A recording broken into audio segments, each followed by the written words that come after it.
Welcome everyone to Coffee with a Poet, and I am here today with the wonderful Bryan Jepson that we're going to interview. So thank you so much, Bryan, for being here today in the studio. Thanks for having me. I appreciate the invitation. You bet. So tell us a little bit about yourself and how you came about adopting your boys. Well, I am the father of 3 boys, actually, and they're all adults now. Shows my age a little bit. But my wife and I have 2 biological sons, Ben and Aaron. And Aaron was diagnosed with autism at about age of 3. That led us kind of on a journey that we ended up in Texas. When we were in Texas, I'm a physician, and I was working at the time in a autism clinic, just trying to help some of the medical aspects of autism and the spectrum and things that we can do to help them medically. And we heard about Austin. Austin lived in Austin, Texas, where we were. He was in the foster system at the time, and he was highlighted on a television program, a news program, where often they'll highlight hard to adopt children. So we learned a little bit about him, and I don't know, just felt compelled to look into it further, and as we did, realized that he needed to be part of our family. Wonderful. And so we adopted him, and he was 7 at the time. Wow, that's amazing. It was, yeah, and and Austin's now 24. So Wow. It's been a minute since that's happened. But Yes, exactly. Wonderful. Well, so when you were in Texas, you met a woman, Soma. I can't say her last name. I can't either. Okay. But we will have, for the viewing audience, we will have some videos, hopefully, at least some photos. Sure. Because Soma has agreed that we can good. show some of her stuff on here as well. So Fantastic. yeah. So anyway, tell us your journey of how you met Soma. Well, so Austin is completely non-speaking. We use the term non-speaking instead of non-verbal. Okay. Because to us, verbal means language, and Right. they have language. They just don't speak it. And as we'll talk about with what they've written, they actually have a very good command of language, but they don't have the capacity to say it out loud. Now, Aaron, my second son, does have some words, and he can speak some things. Not ever in any kind of deep conversation, but he can kind of tell us what his day was like, and in short sentences, and tell us what his needs are. But Austin has 0 words, and we tried everything that we knew at the time to help coax some language out of him. Whether it was starting with ABA, which is applied behavioral analysis, which is kind of the standard teaching method of kids on the spectrum at this point. We tried sign language, picture exchange, all kinds of stuff, and none of it really took on. I mean, he could do some picture exchange, but just very simple things, and so we could never really tap into what was really going on inside. So we heard about Soma. She lived in Austin, I think still does, and had set up this program where she has a non-speaking son who she was able to teach how to communicate through spelling. And he got to the point where he wrote his own books, and I believe graduated from college. That's amazing. Yeah, and so she began teaching her method that she developed with him to other people, and called it the rapid prompting method. And we went to her office and with Austin, and very quickly she was able to demonstrate to us how intact Austin is on the inside. Yes. And which was remarkable. In fact, I was skeptical at first until I went and watched her do it.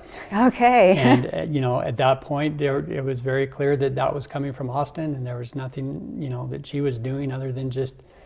When I talked to my sons about what made it work for them, it was that she was the first person that actually believed that they were in there and that they could answer the questions on an age-appropriate level. That's wonderful. And for them, that made all the difference and motivated them to make it work. So just that belief. Yeah. That's wonderful. And so, so once you had that, once he was able to communicate, and then you went home, how did that work with you communicating? It didn't, which was frustrating, because we went, we would go to her office, a couple times a month. She was busy, that's all we could get in. And so we had just little glimpses into his brain, in those office settings where, she would just explain some sort of like a little history lesson or a science lesson or something like that, and then just ask him questions. And he was answering the questions, and he was doing math, and he was doing all kinds of stuff. And what really was amazing was at one point she asked him if he wanted to write a story. And he came up with this, like on the spot, just this amazing little fable, that just had a lot of depth to it. And we were just shocked that, not only could he answer questions, but he was creating. And he had a very fascinating creative mind. And so when we took it back home, we couldn't replicate it, and so it was very frustrating for all of us, I think. And that's typical of these kids as they start, especially, is that they can only do it with certain people, and some of that just depends on trust, and some of it depends on practice. A lot of it depends on practice, and some of it is how their mind kind of compartmentalizes, their world, and where they can do certain things at school, but they won't do it at home, and or vice versa. Right. So we kind of just figured out a different way, and kind of used the same principles, but tried to transition that away from the letterboard. If you show them the video, that she starts with the stencil board that they use a pencil and poke the letters, and transition them to an iPad. And with lots of time and lots of practice, we were able to start doing it at home. And that's when both Austin's and Aaron's lives changed, when they could start using what I consider a right, which is the right to communicate. That's wonderful. Yeah. Let's back up a little bit. Can you tell me a little bit about the history of Austin and Sure. where he came from, if you don't mind? Yeah, so Austin had a rough upbringing. He was born into a family that had some challenges. His father was alcoholic and died early in Austin, after Austin was born. I don't know exactly how long after, but within a year or two, I think. And mom had lots of problems of her own, history of drug addiction. So Austin came out of that at age 5, extremely neglected, both emotionally and physically. He had to stay in the hospital for a week after he was taken out of the home, just because he didn't have strength to walk. And so, they needed to hydrate him and nourish him and start doing a little bit of physical therapy in the hospital. All of his teeth were rotted out. It sounds like he just mostly sat in front of the TV all day and watched Sesame Street and drank Kool-Aid. And so, coming out of that environment, besides his autism, has a lot of other challenges, as you can imagine, from that kind of situation in his formative years. Exactly. And that was a challenge to overcome, and is still definitely part of him. But he, when we adopted him, he had been in foster care for 2 years. Wonderful foster mother, single mom, had several foster kids and had adopted many of those. And but Austin was a little bit too hard for her to handle. I mean, she just didn't feel like she had the resources and could manage it. And so that's why he was put up for adoption himself. Okay. So, All right. you know, and that's how when we found him, we felt like we had certainly had the experience and the resources, and were tapped into some of those things that we felt like, you know, we could make a difference for him. And otherwise, we felt like he was probably going to end up a ward of the state, and Exactly. you know, not with a good future. Exactly, yeah. So. Well, it's wonderful that you adopted him. And how was it getting him onto a keyboard once you knew that he can communicate with you, and how was that process? It happened easier than I expected, actually. So Austin, you know, I guess one of the benefits of being stuck in front of a TV is that he learned a lot from Sesame Street. And, you know, that's actually how he learned. You know, he didn't learn anything in school or anything like that, really. I mean, it was mostly probably just from watching Sesame Street. Wow. And so he learned how to read and how to spell and you know, all that kind of stuff. We didn't know it. But once we were able to get him to start communicating, it was like it's not like we had to teach him any of that stuff. It was just teaching him how to get out what he already knew. That's amazing. And you know, in fact, one of my first conversations with him was about hepatitis, because his dad died of hepatitis, and I'm a physician, and he wanted to know more about it. So one of our early conversations was, Dad, tell me about hepatitis. You know, and when he asked me that, you know, that's like mind-blowing situation right there. Yes, right. With somebody who, if you were to meet him, non-speaker, still 24 years old, still loves Sesame Street, you know, you would think there's nothing going on inside beyond, you know, maybe the first grade level. And but when you read his writing and you know, have conversations with him, you realize that, you know, he's very intelligent and very creative, and you know, just has a fascinating mind, which I think is a good lesson for everybody who sees people that have language challenges. Right. Not to assume that means that they're intellectually disabled. Exactly, yeah. We do a quick judgment, don't we, Yeah. when we see someone like that. Yeah. Yeah, unfortunately. So, yes, that's a really good point. And so you have a wonderful book here. You want to hold it up for everyone to see? Yeah, so this is a book of Austin's poetry. This is actually the second version. I think you have a copy of the first version. I do, yeah. So, you know, this first version, Passing by the Moon, that was one of the poems that he wrote. And once he started writing this amazing poetry, and some of them are small, short stories, I just saved them and wanted to create a collection of them. So we did that, and then this second version is some additional poems that he's written. I hope as time goes on that this will keep getting thicker and thicker and thicker. And there you go. You know, so anyway, that's what that is. That is wonderful. Would you like to read a couple of I'd love to. the poems? Okay. I'll warn you. I've read these many times, and I still get choked up often. That's okay. So hopefully, there's a couple that when I was reading, I Yeah. just was like blown away. I had chills. Yeah. I had tears in the corner of my eyes. I was like, this is just amazing. So I would love for you to read. Well, I don't know which one you want to read first. What, Passing by the Moon? Sure. Okay. You know, and I'll say that for me and for my wife, when we read these, we understand what it took for him to get these out. Yes. And so I think that's and you know, just understand his life and the history behind the words, I think. You know, the other thing that's cool about what I asked him to do with a lot of these, especially the early poems, is, you know, he has the poem here, but I asked him to explain the poem. You know, so on the opposite side of this, it has author's notes where he explains the poem or how he was feeling or what he wrote. But anyway, all right, Passing by the Moon. Every night I dream of traveling, making a trip through space alone. How would I know, and could I decide a path that took me far from life on Earth?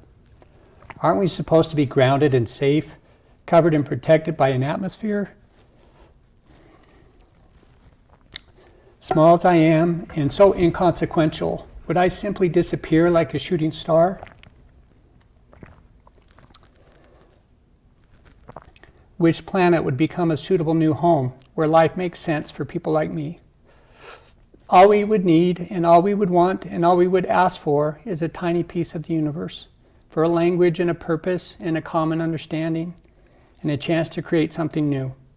Somewhere out there, a few light years away, an autism world is waiting for me.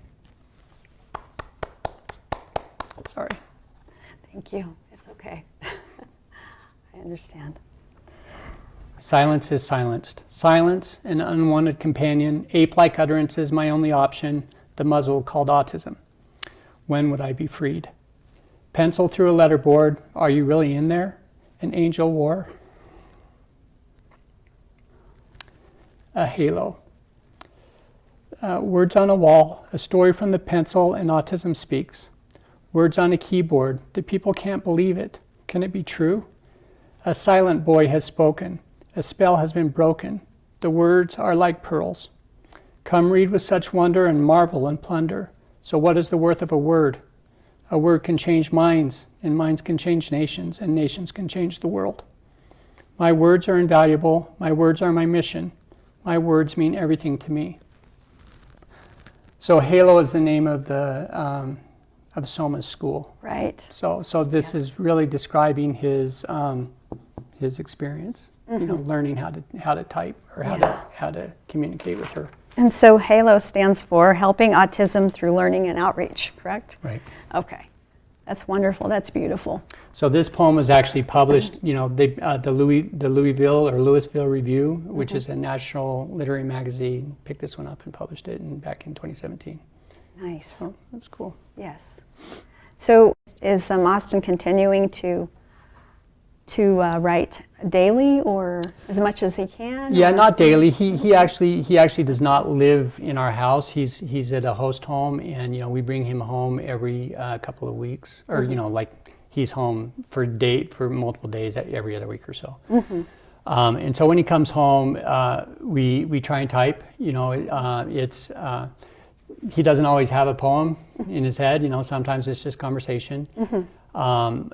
And you know, but when he has a poem, then we type that out and write it down. You know, just this past weekend, he told me that he wants to start writing children's stories. Oh, that's wonderful. And so we started one, and nice. So I'm super excited about what's going to come out of that, because you know I think that you know his creative mind and his history with, you know, I mean, he loves, like I mentioned, he loves Sesame Street, and, you know, so I think he's probably well versed in what works for kids. Oh, excellent. Yes, definitely. So I'll be curious to see, you know, what comes from that. That's amazing. Yeah. Well, we're looking forward to reading his next book. Thank you. Is there anything else you want to add? No, I mean, I think that the most important thing probably that both Austin and Aaron, who also is a writer, show is not to underestimate people with disabilities. Exactly. You know, they both said that all through their school environment, even though they had wonderful teachers that were wonderful people, they were constantly underestimated because they couldn't communicate what they knew. And you know, taught on a level much below their capability. And through, you know, really through efforts at home, mostly just reading to them, you know, is how they learned about the world. And you know, they have so much to give, and you know that non-speaking does not mean low intelligence. And that, you know, these people are wonderful, intelligent humans that, you know, can really make an impact in our world. So, you know, I hope that we can all give them more of that grace and, you know, opportunity to really help us. Because if you do, I can promise that you walk away impacted. April is Autism Awareness Month. Yep. We will be thinking about that for sure. Well, thanks for giving me this platform to share their work, and I appreciate it. Yes.